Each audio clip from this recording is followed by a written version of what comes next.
ফেনীতে দাঁড়িয়ে আজকে আমার মনটা একটু খারাপ, কারণ সেই দেশনেত্রী বেগম খালেদা জিয়ার আদর্শের বিএনপি আর নাই। শহীদ প্রেসিডেন্ট জিয়াউর রহমানের আদর্শের বিএনপি আজ আর নাই।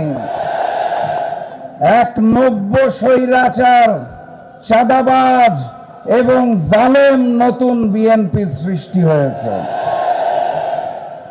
সংগ্রামী সাথী এবং বন্ধুগণ,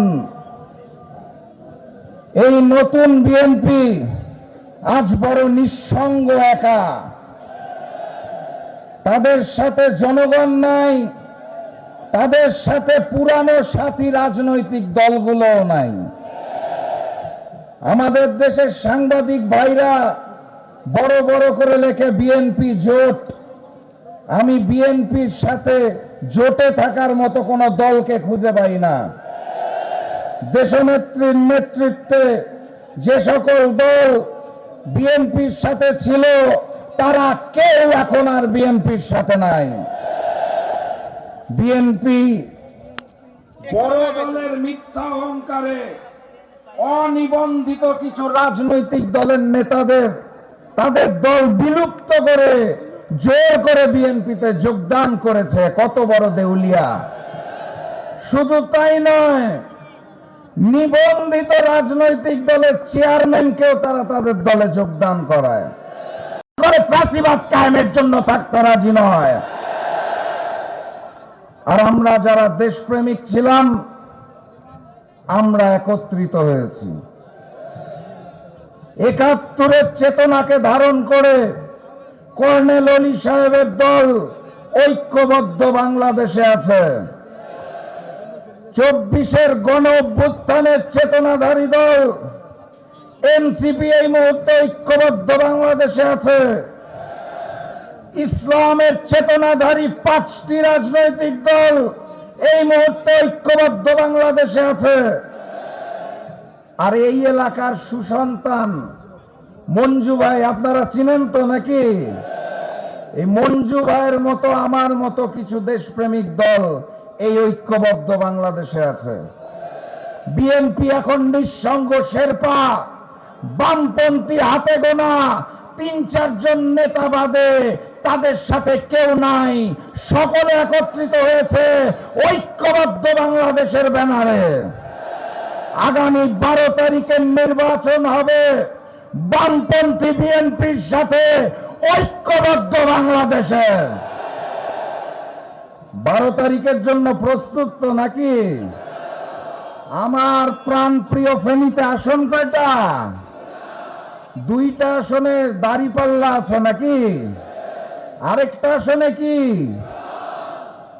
এই ২ দাঁড়িপাল্লা এবং ঈগলকে জয়যুক্ত করে আগামী দিনের প্রধানমন্ত্রী ডক্টর শফিকুর রহমানকে এই ৩টি আসন উপহার দিতে হবে। পারবেন আপনারা? আলহামদুলিল্লাহ। এই ভোট দেওয়ার আগে ইমানদারির সাথে আরেকটা ভোট আছে। সেই ভোটের নাম কি? গণভোটে। গণভোটে গণভোটে আর প্রতীক কিন্তু দাঁড়িপাল্লা এবং ঈগল। আগামী দিনের বাংলাদেশ ডক্টর শফিকুর রহমানের নেতৃত্বে মানবিক বাংলাদেশ এবং ইনসাফের বাংলাদেশ আমরা গড়ে তুলব ইনশাআল্লাহ। সংগ্রামী সাথী এবং বন্ধুগণ, মাত্র ৩৫ দিন আগে লন্ডন থেকে এক মুফতি এসেছে, জানেন নাকি আপনারা? মাত্র ৩৫ দিন আগে এসেছেন। না না না না, ভালো মানুষ, বড় মানুষ, নামকরা মানুষ। মাত্র ৩৫ দিন আগে দেশের মাটিতে নেমে ১৭ বছর ধরে পালিয়ে থেকে উনি গতকাল বলেছেন, আমাদের প্লেনে করে পালায় যাওয়ার জায়গা নাই, দেশেই নাকি থাকতে হবে। ১৭ বছরে যে ভিডিও কলে স্কাইপিতে মিটিং করেছেন, জুমে মিটিং করেছেন, তখন বাংলাদেশের কোন লন্ডন নামক এলাকায় আপনি ছিলেন? অতএব মিথ্যা অহংকার করবেন না। বড় দলের অহংকার করবেন না। এখনো সময় আছে নতুন বাংলাদেশ গড়ার জন্য। চাঁদাবাজি রাজধানী ছেড়ে দিন, ভালো মানুষের পরিচয় দিন। প্রয়োজনে আমাদের নেতা ডাক্তার শফিকুর রহমানকে প্রধানমন্ত্রী মেনে নিয়ে আগামীর বাংলাদেশ গড়ার জন্য আসুন আমরা আপনাদের বুকে জড়িয়ে নেব।